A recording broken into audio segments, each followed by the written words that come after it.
আসসালামু আলাইকুম বন্ধুরা, আজকে আমি বানাবো টক দই, সেটা তোমাদের সাথে শেয়ার করলাম।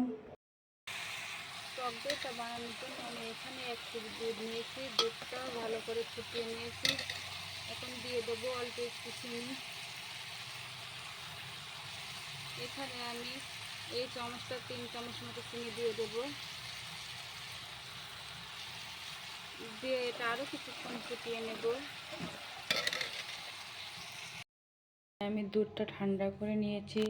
এখন দিয়ে দেব ফেটিয়ে রাখা বীজ দই। 1 কেজি দুধের জন্য আমি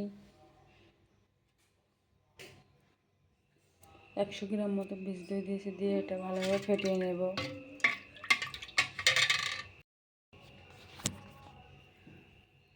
আমি এখানে কয়েকটা পাত্রে আগে থেকে দইটা গায়ে লাগিয়ে রেখেছি। এখন দইটা বসানোর জন্য দিয়ে দেবো।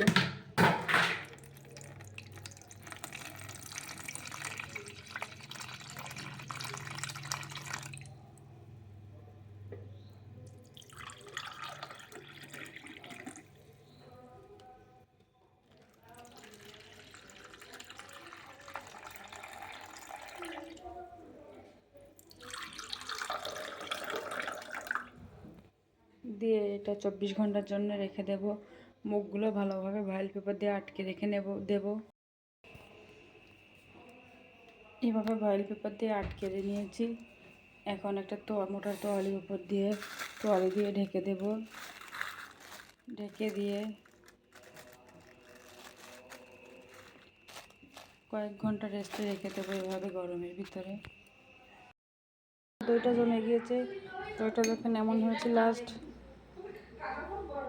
টক দই আপনারা চাইলে ফ্রিজে ফ্রোজেন করে রাখতে পারেন। সবাই ভালো থাকবেন। সবাইকে আল্লাহ হাফেজ।